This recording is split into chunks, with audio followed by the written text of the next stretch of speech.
Amen, merci, amen. Donc, je crois que peut-être tu peux nous donner quelques sujets, des réflexions durant ces moments, durant le passage au Tchad, parce que le Seigneur certainement sera avec toi. Wow. Non, j'ai pas forcément de sujet. Non, c'est, je suis toujours aussi inquiet pour l'avenir et l'année qui nous attend, voilà. Oui. Et, je trouve qu'il y a beaucoup de gens qui pensent que l'année va se passer tranquillement. Mais je ne suis pas convaincu de ça. Je pense que l'année va pas être facile. On en a pour preuve de ce qui s'est passé pour l'instant entre le climat qui se passe par exemple ici en France, bien sûr, mais toutes les décisions politiques qui se prennent.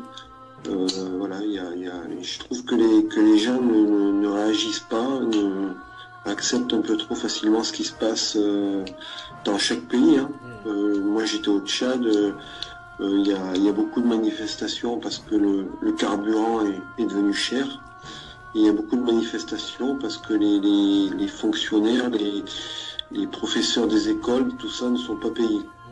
Donc les problèmes ne sont pas forcément qu'en Europe. Ils sont aussi en Afrique. Mais voilà, c'est la seule chose qui me rend sensible. C'est cette année-là. Et qu'est-ce qui va se passer, qu'est-ce qui nous attend? Parce que beaucoup de choses vont être décidées et vont être pénalisants. Ça va être pénalisant pour nous. Voilà. Qu'est-ce qu'ils feront faire, mon frère? Qu'est-ce qu'ils feront faire dans ces conditions?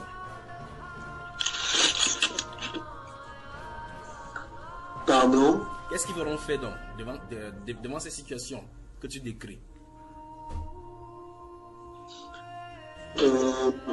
Tu veux dire quoi par là? Eh bien, dans ce cas, avec ces constats-là, qu'est-ce qu'il faudra faire? Qu'est-ce qu'on peut donc faire? Qu'est-ce que nous devrons faire? Prier, bien sûr, prier, mais après, pour moi, il faut que ceux qui comme nous prions et croyons donc en la parole, il faut qu'on passe au travers. Il faut pas qu'on se retrouve comme la plupart des êtres humains à subir ça. Donc voilà, c'est mon opinion. Amen. Et la famille, comment tu prépares la famille dans ces conditions? Comment tu prépares la famille dans cette condition-là? La famille, à part pour l'instant prier et demander à être, on va dire, écarté de ça, pas plus, parce que moi je reste convaincu de ce que j'ai parlé il y a peut-être maintenant 4 mois, on va dire. La manière de vivre, moi je reste convaincu là-dessus, mais actuellement simplement prier, simplement essayer d'être protégé contre tout ça. Moi c'est peut-être qu'il y en a qui iraient dire que je vois le mal, mais moi je suis très sensible au mal,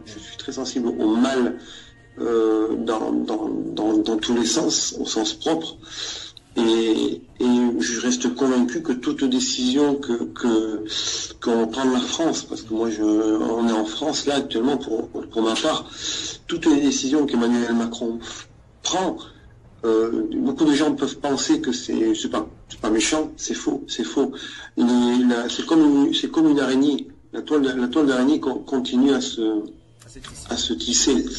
Donc, j'ai pas en tête là. Je suis désolé, j'ai pas en tête à quoi je pense, mais je sais qu'il y a des choses qu'il est en train de mettre en place.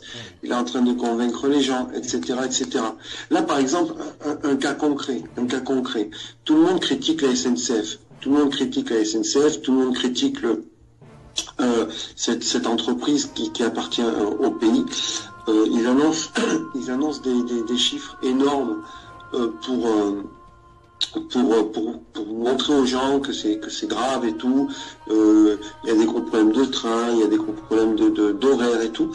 Donc tout le monde est en train de se faire convaincre qu'on a affaire à une entreprise qui n'est pas sérieuse, qui n'est pas bien, qui a des gros problèmes d'argent. Et je suis persuadé qu'ils sont en train d'essayer de convaincre l'être humain, de convaincre toutes les personnes qui appartiennent à ce pays qu'il faut arrêter, qu'il faut fermer la SNCF. Et beaucoup de gens vont dire, ben oui, il faut fermer cette entreprise, puisque de toute façon, elle a 50 milliards de déficit, etc., etc. Et pour moi, tout est fabriqué. Pour moi, tout est fabriqué. C'est une excuse pour que les gens perdent les avantages qu'ils ont dans ce travail, dans ce métier, etc., etc. Et il faut, enfin voilà, moi je vois le mal par rapport à ça. Après, sincèrement, frère, je n'ai pas en tête exactement qu'est-ce qu'il faut faire par rapport à tout ça. Hein. Que le Seigneur vous bénisse de toutes les façons. Il y aura un effondrement d'un terrain là-bas qui va beaucoup causer des torts à la France, particulièrement à Paris. Qu'est-ce qu'on peut y faire? Il y a un effondrement qui arrive et ça va les pousser à prendre encore des décisions politiques sur des anciennes constructions. Le frère Yannick de Paris, justement, bonjour et bienvenue. Bonjour, shalom à tous. Bonjour, frère Vignor. Comment tu vas? Par la grâce de Dieu, ça va très bien. Tu es positionné sur ta table là-bas comme quelqu'un qui a une exhortation à donner. Y a-t-il quelque chose, une révélation à nous donner ce matin dans la sainteté?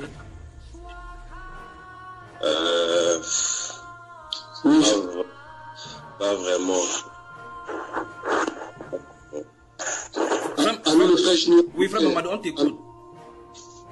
En fait, j'ai fait un songe où le Seigneur m'a montré que, je ne sais pas si c'est en France, déjà, il y aura un tremblement de terre, je crois.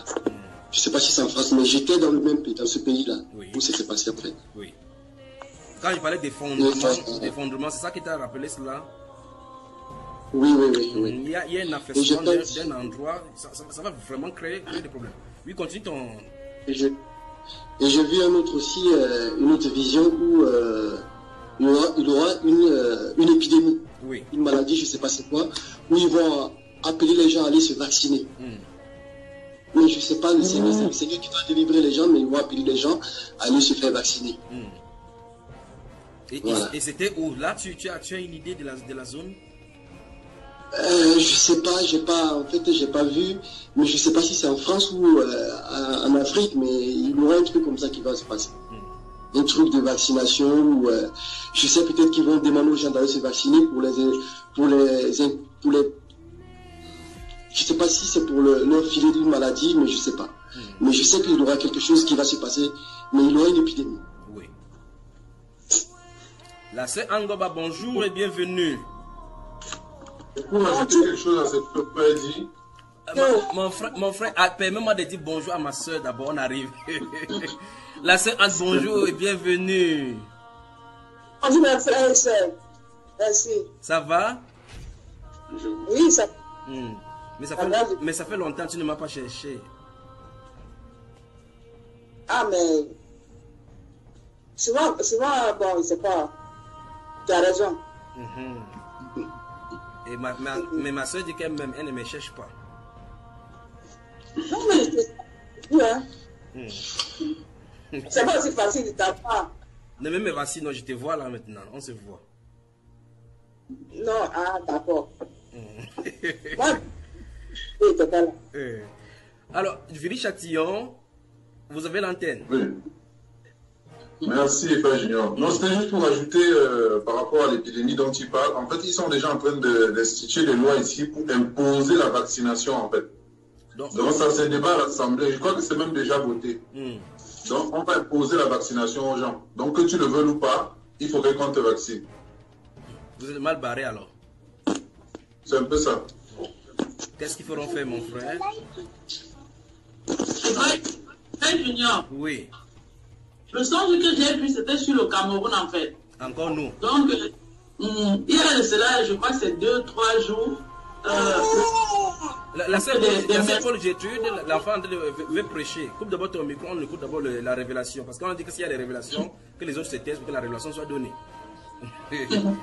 Oui. Donc, il y avait des personnes qui sont placées dans les villes différentes au Cameroun. J'ai entendu le nom de Boumniebel.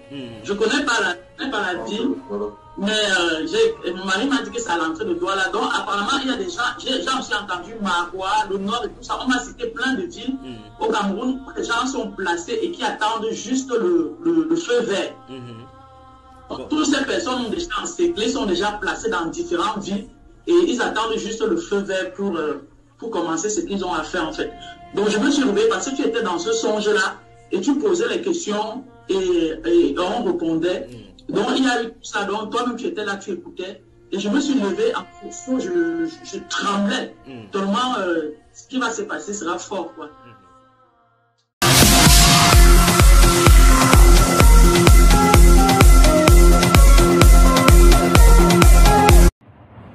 L'inquiétude grandit à l'aéroport de San Francisco. Les passagers en provenance de Wuhan en Chine subissent des contrôles médicaux. Je suis fatiguée car le dépistage est un peu long, mais je suis contente qu'ils fassent ça. À l'hôpital de Wuhan où le virus est apparu, 62 patients sont soignés. Ces malades présentent des symptômes de pneumonie. Malgré des mesures drastiques, les autorités chinoises se veulent rassurantes. Avec les mesures mises en place, nous allons empêcher l'épidémie de s'étendre. Les premières victimes auraient été contaminées sur ce marché aux poissons de Wuhan, depuis en cours de désinfection. L'épidémie s'est propagée vers le nord et le sud du pays. De nouveaux cas ont été signalés à Pékin et à Shenzhen. En 2003, le SRAS, un syndrome respiratoire aigu apparu en Chine, avait fait 800 morts et 8000 personnes infectées à travers le monde. Aujourd'hui, malgré les risques de contamination d'homme à homme, les experts pensent faire face à une épidémie de moindre ampleur. Le SRAS, c'était la première grande épidémie, un peu pandémie, où il y a eu des cas partout. Là, on prend les choses beaucoup plus vite et on a beaucoup appris. Et je pense que l'ampleur va être beaucoup moins importante, même si c'est aussi grave. Ce virus, parti de Chine, a déjà passé les frontières. Il a contaminé 2 personnes en Thaïlande, une au Japon et une autre en Corée du Sud. À quelques jours du Nouvel An chinois, il est recommandé aux voyageurs qui se rendent en Chine de ne pas avoir de contact avec les animaux, des malades et de ne pas manger des viandes peu cuites. Dans un message publié sur Facebook à la fin novembre, le premier ministre albertain a été très clair. Non, la vaccination contre la COVID ne sera pas obligatoire en Alberta, parce que les provinces ont le pouvoir d'obliger la population à se faire vacciner. On a une loi au Québec qui permet l'obligation de vacciner dans des situations exceptionnelles de crise sanitaire où on n'a pas la collaboration de la personne. Moi, je tiens à vous dire actuellement, on ne l'a jamais utilisé. C'est pas du tout dans nos cartons. La vaccination obligatoire est une question qui divise. Sur les 3000 Canadiens interrogés dans le cadre du sondage Ipsos Radio-Canada, 56 % se disent en faveur de cette mesure. Si on ne le rend pas obligatoire, c'est sûr qu'il y a des personnes qui ne vont pas le prendre. Mais il y a 34 % des Canadiens qui s'opposent à l'idée.